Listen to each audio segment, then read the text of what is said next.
ආයුබෝවන් කාලීන ප්‍රවෘත්ති වාර්තාකරණයේ අංක 1 සියත රාත්‍රී ප්‍රවෘත්ති විකාශය සමගින් මම දුමින්ද ලක්මාල් ප්‍රථමයෙන් සිරස්තල.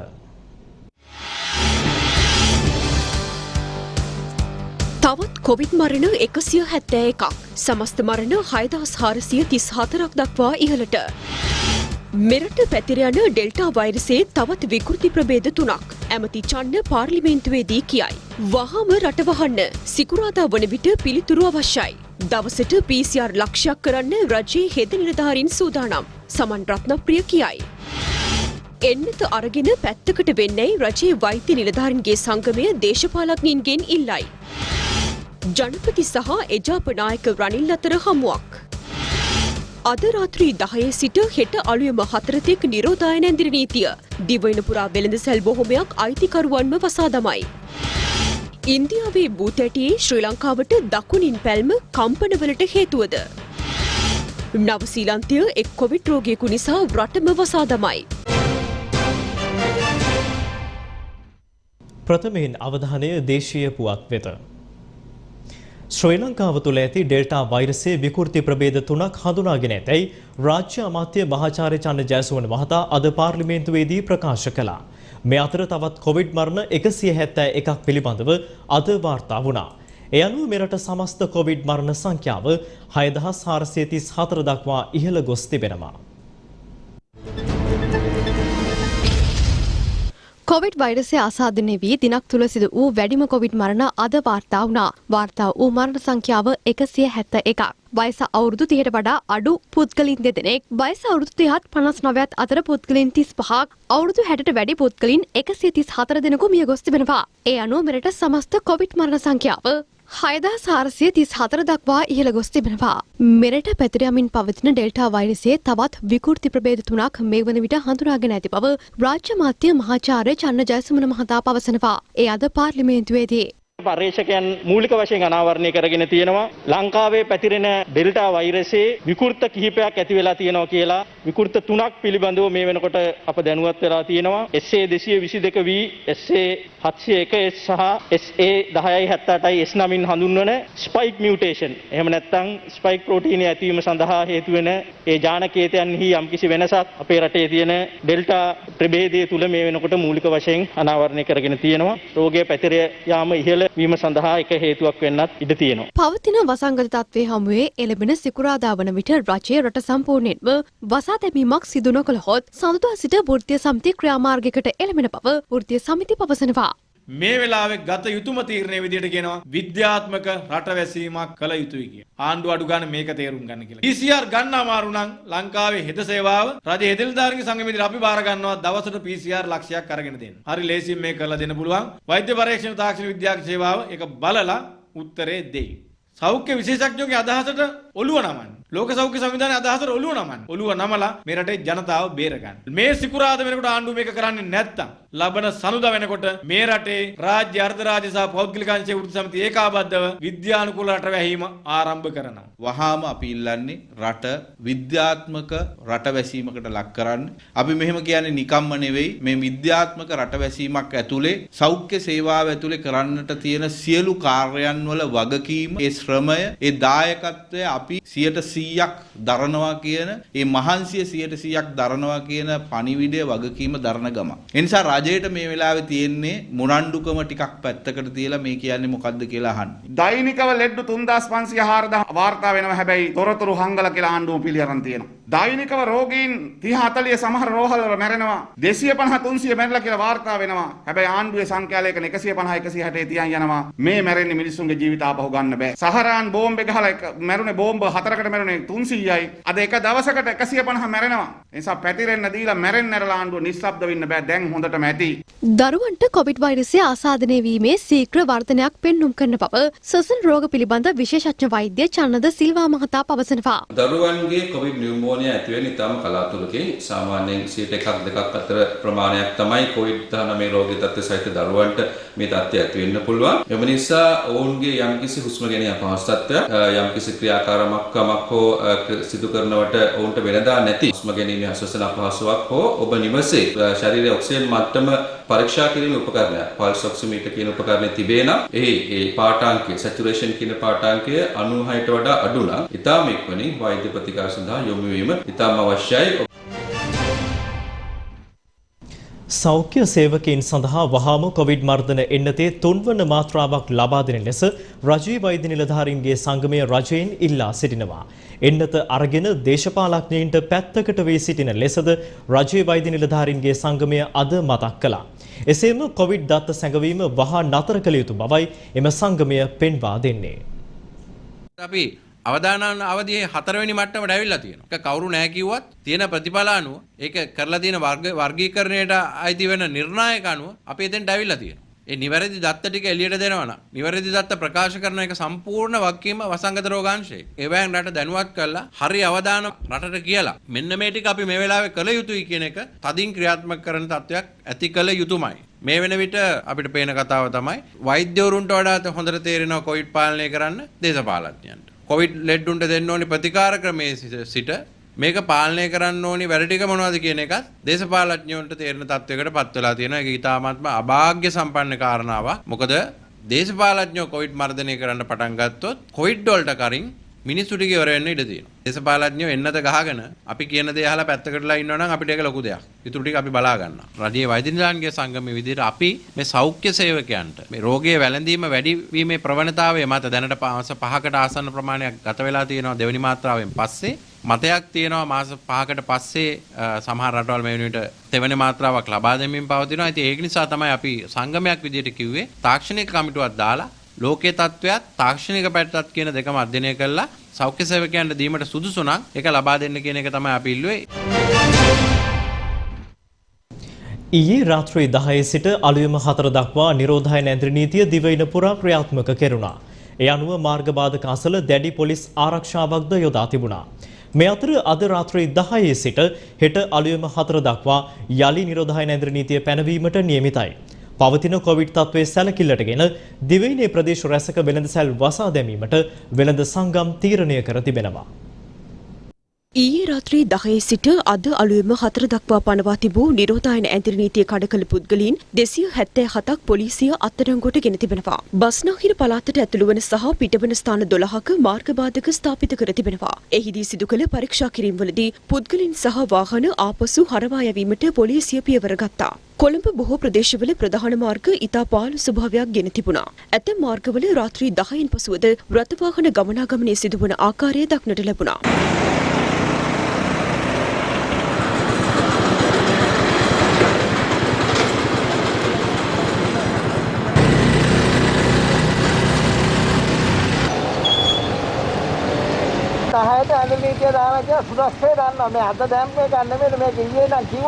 මේ අතර අද මධ්‍යම රාත්‍රියේ සිට විවාහ මංගල්‍යයන් පැවැත්වීමට අවසර හිමිවන්නේ නැහැ. නිවෙස්වල සහ උත්සව ශාලාවල විවාහ මංගල්‍යයන් පැවැත්විය නොහැකි බවයි යුද්ධ හමුදාපති ජෙනරල් ශවේන්ද්‍ර සිල්වා මහතා සඳහන් කළේ. මේ අතර රත්නපුර නගරයේ මැණික් ව්‍යාපාරික සංගම් සහ අනිකුත් වෙළඳ සංගම් සියලුම ව්‍යාපාරික කටයුතු නවතා දැමීමට තීරණය කර තිබෙනවා. ඒ හෙට සිට ලබන 30 වනදා දක්වායි. පවතින කොවිඩ් වසංගත ව්‍යාප්තිය සැලකිල්ලටගෙන මෙම තීරණය ගත් බවයි වෙළඳ සංගම් පවසන්නේ. මේ අතර පවතින කොවිඩ් තත්ත්වය සැලකිල්ලටගෙන දිවයිනේ ප්‍රදේශ රැසක වෙළඳසැල් වසා දැමීමට වෙළඳ සංගම් තීරණය කර තිබෙනවා.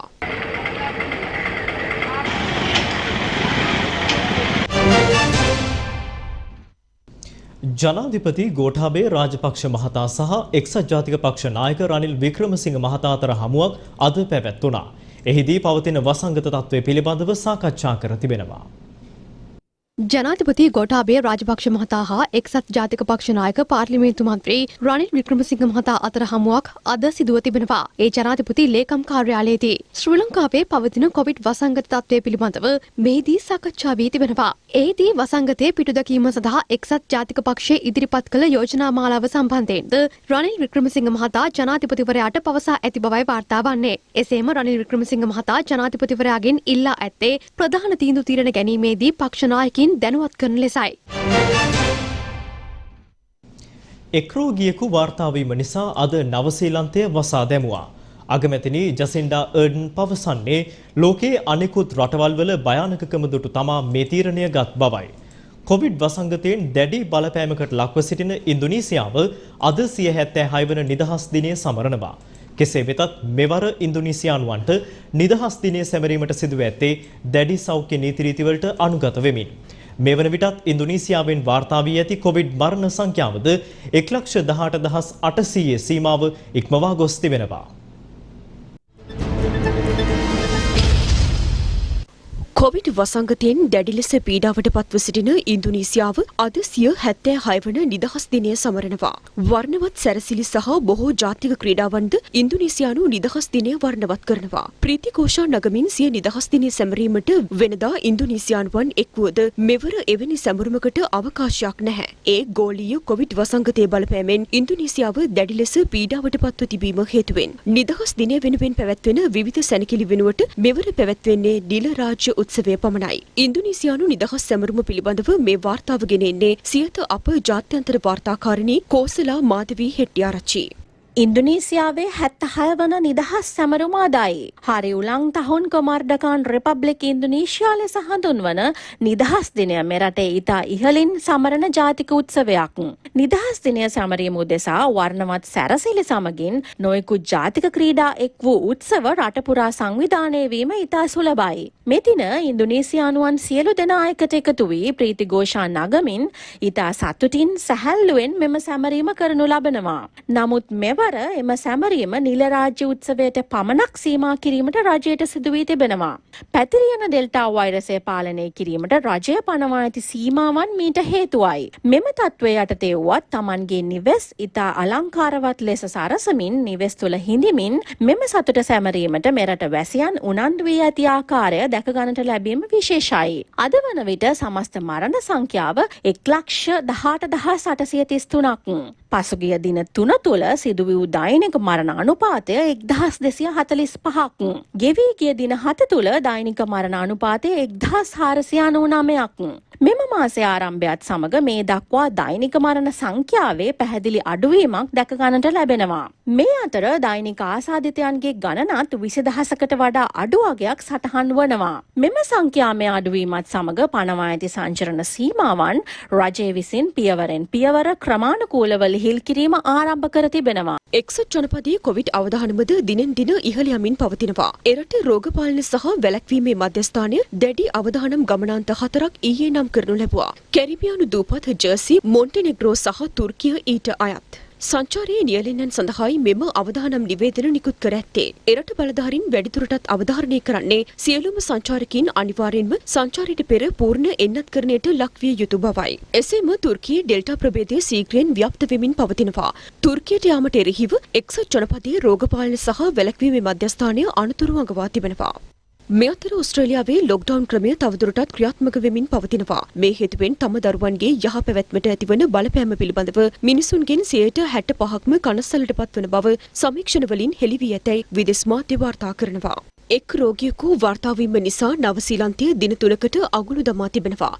මාස 6ක් තුල එකදු රෝගියෙක්වත් නවසීලන්තය තුල වාර්තා වී නැහැ. එක් රෝගියෙකු වෙනුවෙන් අගුළු දැමුවේ අනිත් රටවල පවතින භයානකකම නිසා බවයි අගමැති ජෙසින්ඩා අර්ඩන් පවසන්නේ. වාර්තා වූ රෝගියා ඩෙල්ටා ප්‍රභේදය සහිත අයෙක්ද යන්න තහවුරු වී නැහැ. පාර්ලිමේන්තුව අද පෙරවරුවේ රැස් වුණා. කොවිඩ් තාවකාලික විධිවිධාන පනත් කෙටුම්පත පිළිබඳ විවාදයයි අද පැවැත්වුණේ. මුදල් කෙටුම්පතේ වගන්ති කිහිපයක් සංශෝධනය කර සරල බහුතරයකින් සම්මත කර ගැනීමට ශ්‍රේෂ්ඨාධිකරණයේ අවසර දී ඇති බව කතානායකවරයා අද පාර්ලිමේන්තුවට දැනුම් දුන්නා. ශ්‍රේෂ්ඨාධිකරණයේ අභියෝගයට ලක් කරන ලද මුදල් නැමැති පනත් කෙටුම්පත සම්බන්ධයෙන් ශ්‍රේෂ්ඨාධිකරණයේ තීරණය වගන්ති වලට යෝජනා කරන ලද සංශෝධනද 17 වෙනි වගන්තිය මුළුමනින්ම ඉවත් කිරීමද මත ක්‍රියාත්මක වේ නම් පනත් කෙටුම්පත හෝ ඒ වගන්ති කිසිවක් ආණ්ඩුක්‍රම ව්‍යවස්ථාවට අනනුකූල නොවන බව ශ්‍රේෂ්ඨාධිකරණය විසින් තීරණය කර ඇත. සංශෝධනය කරන්නේ නම් පාර්ලිමේන්තුවේ සරල බහුතරයෙන් පනත් කෙටුම්පත සම්මත කළ හැකියි. සිංහලෙන් ප්‍රකාශයට පත් කරපු ඒ අධිකරණ තීන්දුව අපිට ලබා දෙන්නේ ඉංග්‍රීසි භාෂාවෙන් පමණයි. ඒක අධිකරණ ඇමතුමා ඉෂ්ට කරන්නේ නැත්නම් අපි ඔබතුමාගෙන් ඉල්ලා සිටිනවා කරුණාකරලා මේ පාර්ලිමේන්තුවට අදාළ වගකීම හැකි පාස්කු කොමිෂන් සභාව වගේ සිංහල පරිවර්තනය ගැන අප වග කියන්නේ නැත කියන පරිවර්තන නැතුව වගකීමක් ඇති පරිවර්තනයක් කරුණාකරලා අපිට ලබා දීමට කොරෝනා වෛරස් රෝගය පිළිබඳව තාවකාලික විද්‍යාදාන පනත 7 වෙනි මාසේ 6 වෙනිදා මේ පාර්ලිමේන්තුවේ ටේබල් කරා. මේක ඉංග්‍රීසි භාෂාවෙන් විතරයි. මේක හොරපාරෙම අධිකරණයට ගිහිල්ලා එනකන් අපි දන්නේ මොකක්ද වෙන්නේ කියලා පාර්ලිමේන්තු මන්ත්‍රීවරයෙක්ගේ වරප්‍රසාදයක් තමයි Tamanට කැමති භාෂාවක ඉල්ලන්න පුළුවන් කියලා. යම්කිසි කාලයක් තුල යම්කිසි දෙයක් නීත්‍යානුකූලව කළ යුත්තේ නම් ඒ කාලය දීර්ඝ කරන්නේ කොහොමද? කොවිඩ් හේතු කොටගෙන අධිකරණ කටයුත්තක් බාධා වෙලා තියෙනවා නම් විකල්ප අධිකරණයක් කොහොමද ලබා දෙන්නේ? කොවිඩ් කාලය තුලත් නීතියේ පාලනයත් නීතිය ආධිපත්‍යයත් පවත්වාගෙන යාම සඳහා අන්තර්ජාලය හරහා කොහොමද අධිකරණ කටයුතු පවත්වාගෙන යන්නේ? යම් යම් ගිවිසුම් නීත්‍යානුකූලව කරගන්නට බැරි වෙනකොට ඒකෙන් පීඩා විඳින අයට වැඩිපුර කාලයක් ලබා දෙන්නේ කොහොමද පිළිබඳව තමයි මේ පනත ගෙනල්ලා තියෙන්නේ. අධිකරණ ඉංග්‍රීසියෙන් පමණයි නඩු තීන්දුව දෙන්නේ කියන එක පිළිතුරක් නෙවෙයි. සිංහලෙන් නැහැ කියනවා දෙමළින් නැහැ කියනවා හැම පැත්තෙම තියෙනවා. එහෙම නැතුව සිංහලෙන් දෙමළින් නැතුව මට ගැසට් කරන්න බෑ. මට ඕන විදිහට නීති ගේන්න බෑ. එතුමා කිව්වා එක උසාවියක ලොක්ඩවුන් වුණොත් තවත් උසාවි දෙකට යනමයි කියලා. නමුත් අධිකරණ ඇමතුමා මේ යන තත්ත්වය හැටියට එක උසාවියක්වත් එහෙම තියාගන්න පුළුවන් වෙයිද දන්නේ නැහැ. කොවිඩ් වසංගතය යමුවේ ස්වයං සංචරණ සීමා පනවා ගන්න ලෙස ජනතාවගේ ඉල්ලීමක්. අපි කරන්නේ නැහැ තම තමන් කරගන්නේ කියලා එයා කියනවා. මේ පුදුම සෞඛ්‍ය අමාත්‍යාංශ සියලුම විශේෂඥ වෛද්‍යවරු සමාජිකක් දරන AMS එක කියන. කොම කියද්ද කියනවා වෛද්‍යවරු කියන්නේ නැහැලු. විශේෂයෙන්ම හිටපු සෞඛ්‍ය අමාත්‍යවරයෙක් විදිහට කියන්නට ඕන අපේ සෞඛ්‍ය සේවයේ වසංගත රෝග සම්බන්ධයෙන් ඉතාම හොඳ අත්දැකීම් තිබෙන පිරිසක්. ලෝක මහ බලවතුන් ඔවුන්ටත් මේ ප්‍රශ්න निराकरණය කර ගැනීමේදී බරපතල අභියෝග තත්ත්වයක් මුළු මහත් මානව සමාජයේටම සිදු වී තිබෙන බව අප කවුරුත් පිළිගත යුතුයි. අපි ෂට්ඩවුන් එකකට ලොක්ඩවුන් එකකට ගියොත් අපිට පුළුවන්කම ලැබෙනවා අර ආසාදිත 6000 දක්වා අඩු කරන්න. එන්නත් කරන ක්‍රමවේදය ක්‍රියාත්මක කිරීමේදී සෞඛ්‍ය අංශයත් ආරක්ෂක අංශ ලොකු වැඩ කොටසක් කරනවා. ඒකට අපි ස්තුතිවන්ත වෙනවා. එන්නත් ටික ගෙනල්ලා දෙන්නට ඕන ආණ්ඩුව මේ රජය.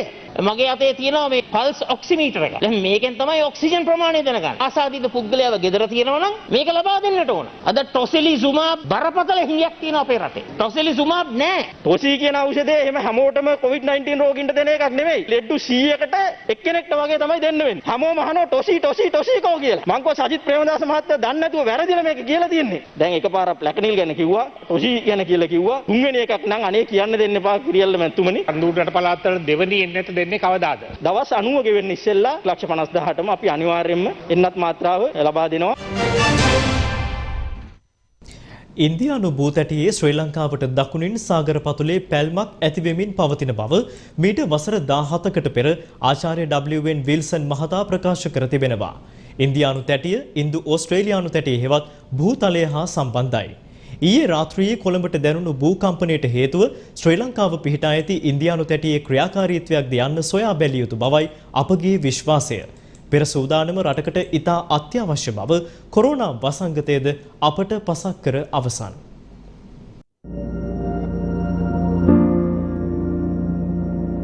ලෝකයේ පිහිටා ඇත්තේ භූ තැටි නැතහොත් භූතල 6ක් මත බව පැවසෙනවා. මීට අමතරව තවත් කුඩා තැටි 20කට පෘථිවි තලයේ බෙදී තිබෙනවා. පෘථිවි අභ්‍යන්තරයේ ඇති අධික උෂ්ණත්වයේ හේතුවෙන් මෙම තැටි ගමන් කරනවා. අවුරුද්දකට වරක් මෙම භූ තැටි සෙන්ටිමීටර 2.5ක් වැනි ඉතා සුළු ප්‍රමාණයකින් ලංවන බවයි වාර්තා වන්නේ. එසේ දිගු කාලයක් භූ තැටි හෙවත් තල එකිනෙක ලංවීමේදී එම මායිම් ආසන්නයේ තැටි එකිනෙක තෙරපීමක් සිදු වෙනවා. එහිදී සිරස්ව තිරස්ව හෝ ආනතිව තැටි ලිස්සා යනවා. භූකම්පන ඇතිවන්නේ එවිටයි. වසර 17කට පෙර ආචාර්ය W.N. විල්සන් මහතා මේ පිළිබඳව දැක්වූ අදහසක් දැන්.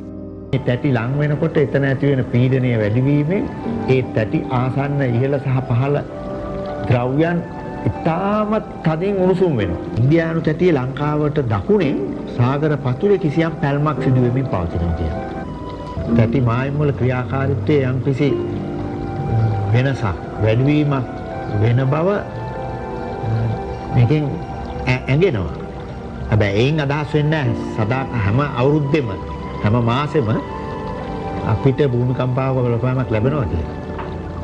එහෙම වෙන්න අමාරුයි කොහොමද? වසරකට ලෝකේ පුරා භූකම්පන ලක්ෂ 30ක් සිදු වෙනවා. දිනකට 8000ක් පමණ සිදු වෙනවා. හැම තප්පර 11කටම සැරයක් එක භූකම්පනයක් සිදු වෙනවා. නමුත් මේ භූකම්පන ලෝකයට දැනෙන මට්ටමේ ඒවා නෙවෙයි. භූකම්පන මනින රික්ටර් දර්ශකයේ සොයාගත් චාල්ස් රික්ටර්ගේ දර්ශකයට අනුව මේවා විශාල භූකම්පන නෙවෙයි. නමුත් මින් ඉතා අතලොස්සක් ලෝකයට බරපතල ලෙස බලපානවා. අපේ රටටත් අනාගතයේ බරපතල භූකම්පනවලට මුහුණ දීමට සිදුවිය හැකි බව අමතක කරන්න හොඳ නැහැ. මුහුද හත්ගොව්වක් තිබේදී හෝ පිටපොට ගසා සූදානම් විය යුතුයි. අප බලධාරීන්ට අවධාරණය කරන්නේ නිවැරදි අධ්‍යයනයක් සඳහා ක්‍රියා කරන ලෙසයි.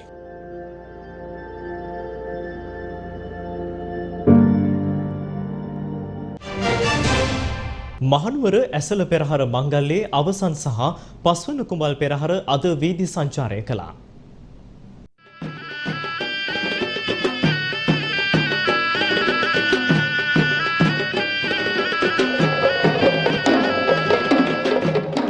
මහනුවර ඇසල පෙරහර මංගල්‍යයේ අවසන් සහ පස්වන කුඹල් පෙරහර අද රාත්‍රියේ වීදි සංචාරය කළා. ඒ 7:05ට යෙදුණු සුබ මොහොතේ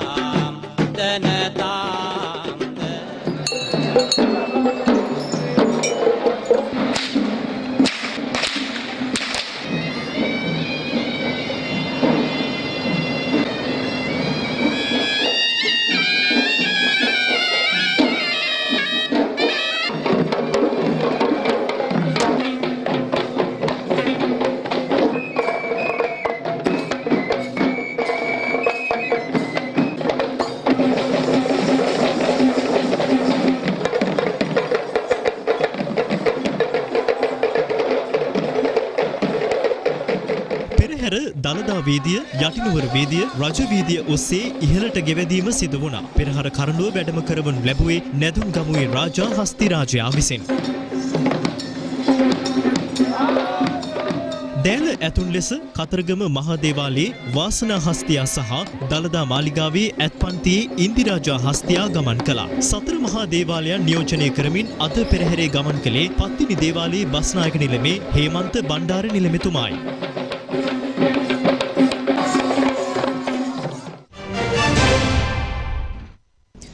ඊයේ සහ අද අපේ කොටස් වෙළඳපොළ පැය කිහිපයකට බිඳ වැටුණු බව වාර්තා වනවා. අලුත් මෘදුකාංගයක් හඳුන්වා දීමට යාම නිසා මෙම තත්ත්වයේ උද්ගත වූ බවයි නිල නොවන වාර්තා සඳහන් කරන්නේ. මේ නිසා රජයට විශාල පාඩුවක් වූ බවද අපට තොරතුරු ලබා දුන් නිලධාරිනිය සඳහන් කළා. කොටස් වෙළඳපොළ ආර්ථිකයේ ප්‍රධානතම සාධකයයි. එහි වෙනස් වීම සමස්ත ආර්ථිකයටම බලපානවා. කොටස් වෙළඳපොළෙන් විදෙස් ව්‍යාපාරිකයින් කොටස් මිලදී ගැනීම සහ විකිණීම සිදු කරන බව අප දන්නවා. දල වශයෙන් දිනකට බිලියන 2ක පමණ මූල්‍ය ගනුදෙනුවක් සිදුවනවා. විශේෂයෙන් කොරෝනා වසංගතයත් සමග ලෝකයේ බොහෝ රටවල් වල කොටස් වෙළඳපොළ බරපතල ලෙස බිඳ වැටුණු අවස්ථාත් තිබුණා.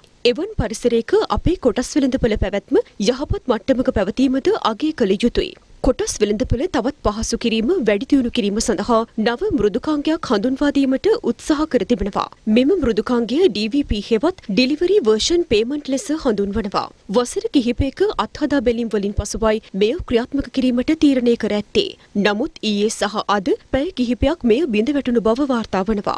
මේ නිසා රජයට සැලකිය යුතු පාඩුවක් සිදු වූ බව නම හෙළි කිරීමට අකමැති වූ බ්‍රෝකර්වරයෙකු අපට පැවසුවා.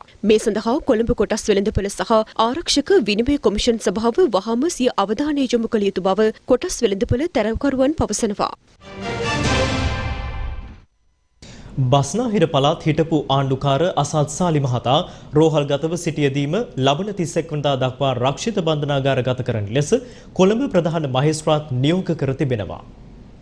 ත්‍රස්තවාදයේ වැළැක්වීමේ පනත යටතේ රඳවාගෙන සිටින බස්නාහිර පළාත් හිටපු ආණ්ඩුකාර අසාද් සාලි මහතා රෝහල්ගතව සිටියදීම ලබන 31 වෙනිදා දක්වා රක්ෂිත බන්ධනාගාර ගත කරන ලෙස කොළඹ ප්‍රධාන මහේස්ත්‍රාත්වරයා නියෝග කර තිබෙනවා. අපරාධ පරීක්ෂණ දෙපාර්තමේන්තුව කළ ඉල්ලීමකට අනුව කොළඹ ප්‍රධාන මහේස්ත්‍රාත් බුද්ධික සී රාගල මහතා විසින් සැකකාර අසාද් සාලි මහතා ප්‍රතිකාර ලබන කොළඹ ජාතික රෝහල වෙත ගොස් මෙම නියෝගය කර තිබෙන බවයි වාර්තා වන්නේ. ත්‍රස්තවාදයේ වැළැක්වීමේ පනත යටතේ අසාද් සාලි රඳවාගෙන ප්‍රශ්න කිරීම සඳහා ලබා ලබාගෙන තිබූ රැඳවුම් නියෝගය අවසන් කර ඇති බවත් ඔහු රක්ෂිත බන්ධනාගාර ගත කරන ලෙසත් අපරාධ පරීක්ෂණ දෙපාර්තමේන්තුව විසින් කළ ඉල්ලීමක් සලකා බැලීමෙන් අනතුරුවයි කොළඹ මහේස්ත්‍රාත්වරයා මෙම නියෝගය කර ඇත්තේ. ඉකුත් මාර්තු මාස කොළඹ පැවති මාධ්‍ය හමුවකදී ජාතීන් අතර නොසන්සුන්තාවයක් ඇතිවන ආකාරයේ ප්‍රකාශයක් සිදු කළේ ඒ සැකපිට අසාද් සාලි මහතා අපරාධ පරීක්ෂණ දෙපාර්තමේන්තුව විසින් අත්අඩංගුවට ගෙන තිබුණා.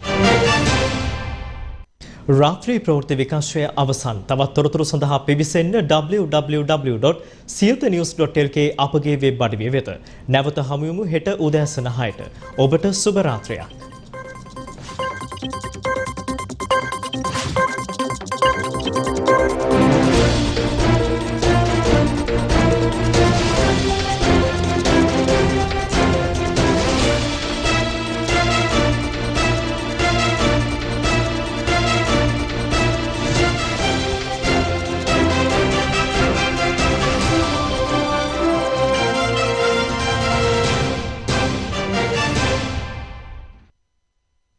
දිනපතා අලුත් වීඩියෝ සහ ප්‍රවෘත්ති නැරඹීමට ඉහත බටන් එක ක්ලික් කර සියත TV සබ්ස්ක්‍රයිබ් කරන්න.